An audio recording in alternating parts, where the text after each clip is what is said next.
the very little that there is. All right, so Dragon Quest II is set 100 years after Dragon Quest I. The story begins with an attack upon Moonbrook Castle by the wizard Hargan, who seeks to summon the demon Malroth to destroy the world. Malroth. Very common plot. Yeah. In the Dragon Quest series. But that name is metal as fuck. Malroth? Malroth just sounds metal. Dude, yeah, it's pretty metal. All right, so a wounded soldier escapes the battle and fled to the kingdom of Middenhall, where he informs the king of the attack before he dies. The king then commands his son, who is a descendant of Erdrick or Lodo, depending on where you are, to defeat Hargan, and the prince begins his quest alone, but is later joined by his two cousins, the Prince of Cannock and the Princess of Moonbrook.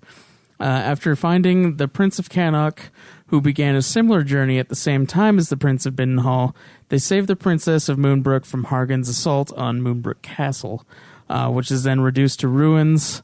As the trio continues the quest to find and defeat Hargan, they secure a ship and that allows them to travel across the oceans to reach new continents, including Elfgard, which is where the original Dragon Quest took place. I thought that was a really cool aspect. That is one of my favorite parts of the game, actually. Is the actual going on the ship and finding the original area. Yeah. Yeah. I enjoyed that a lot, too.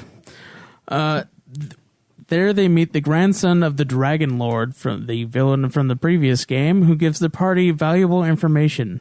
He tells them that by collecting the 5 crests hidden around the world, the party can create the Charm of Rubis, allowing them to defeat Hargan and his illusions.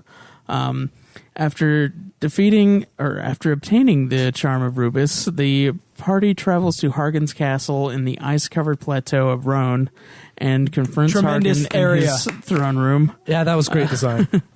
Hargan is defeated, but he offers himself to Malroth, which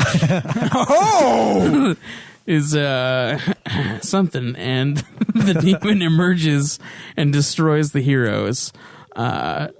Together, the 3 heroes slay Malroth and return to Middenhall, where the prince is named the new king. Wow. All I have to say is hips. That is the plot right there. It's great. It's a bigger plot than some games. It's more of a plot than the first game, but clearly. Yeah. But is it better? No. Nope. I don't think so. Even with going back to the original area, there's not. I don't know. I enjoyed the simplicity that the first game had over this one, where it was trying to be a little more complex, but it just wasn't well thought through. No, it's rushed. It could have been. I mean, the plot in itself is pretty simple still, but it wasn't.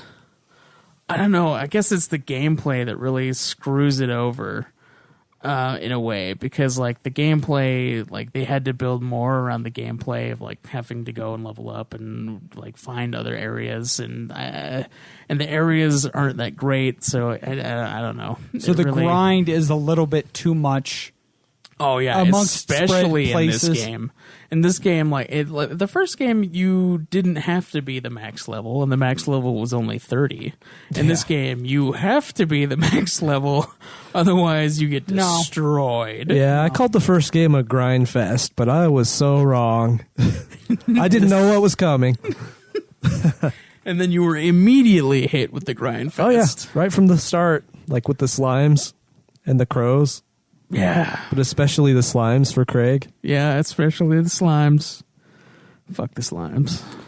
Yeah, I like the aspect where you go back to the original area, but it also seems really lazy. Yeah, especially with the Dragon Lord's grandson. Yeah, it's there. Half the game. And then he's too. Not the bad guy. Half the game. It feels like half the game. Because it also feels like it's setting up for a sequel to this game, but it's the last one. Because the Dragon Quest, the next one is the prequel to the first game. Chill. We could talk about that. People know. They make the games in trilogies. Not a lot of people know that. Well, no, they do. And people are still trying to draw connections between 7, 8, and 9. Yeah, that one's a little unclear for me as well. But anyway, yeah. Yeah. So okay. I do have one little nitpick about that story. Oh? Yes. Bossception. All right.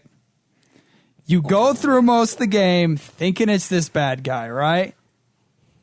And then you get thrown in near the end. Oh, this guy summoned Malroth? Kill him. Yeah, Malroth. Well, the boss switch? Yes. Well, I mean, he kind of implies that he's going to summon a greater power. There was a subtle reference somewhere in there. It's small. But it's like once. Still there, though. Well, it doesn't come out of left field like Necron with FF9, but there still isn't enough there for me to like it. Well, it comes out of nowhere. It's not really out of nowhere. Not out of nowhere like it was in Final Fantasy IV with, like, Zeromus. Where he's, like, incepting Golbez, who's incepting Kain. Like, it's a dream. That's real bossception right there. Is the top spinning or is it not? Dun, dun, dun, dun. No, but I still don't like it. Oh, I don't either. I mean, they had a lot of stuff they could have done, especially if the Dragon Lord's grandson was in there. Then he totally could have been the bad guy. Yeah, I feel like that was a loose end. Especially since, like, I don't know. It seems like he's trying to have somebody destroy the greater threat to him. Yeah. Which is what it seems like he's doing, and then he could have been the bad guy. Yeah, that would have been cool, but... And that would have made a little more sense that they set that up, but they did nothing with it other than, like, they go to him and he gives them information. Yeah, that would have been a lot more cooler to flesh that out more. Yeah. Because I thought there was going to be more to it.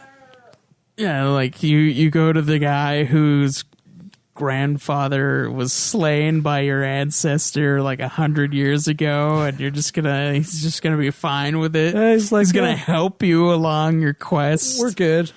It was a different time. Guy has some charm. It makes total sense. It's the Throne's way of thinking, though, right? You know, the enemy of my enemy is my friend. If I could go get Lodo's descendant to go take out Malroth, I could regain power as the Dragon Queen. That's what makes sense, but it doesn't set that up. Oh, hell no, it doesn't. But I'm just trying to think of scenarios here which would make it a lot more cooler. But, all right, last story note here. The princess is a fucking dog. Yeah. And your problem with that is? It honestly took me about 15 minutes to guess that and figure it out. I like the dog more. You like the dog more? It's a lot more helpful. Yeah, it would have been more helpful in the quest, I think. Yeah, to have an actual dog? Yeah, to have an actual dog that can do something. Because the princess doesn't do anything. She's magic. Yeah, but it's so weak. Still, though. That's the problem I had with that character. Like, she was too weak. Sauce, but still. She was a liability on the team. Yeah, still. She was the first to die. Just leave her dead.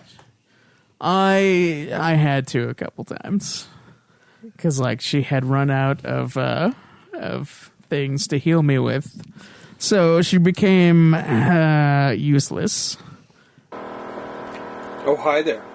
I hope you enjoyed this clip from Puff Puff Hour, a Dragon Quest podcast. If you happen to like what you see, you should subscribe. We have full podcast episodes detailing the main series of Dragon Quest 1 through 11. Oh yeah, and if you like the content, you should check out our other shows from All Out Geekdom Entertainment. We have Nude Clan and Ultima Final Fantasy, the ultimate Final Fantasy podcast. Or, Dragon Quest.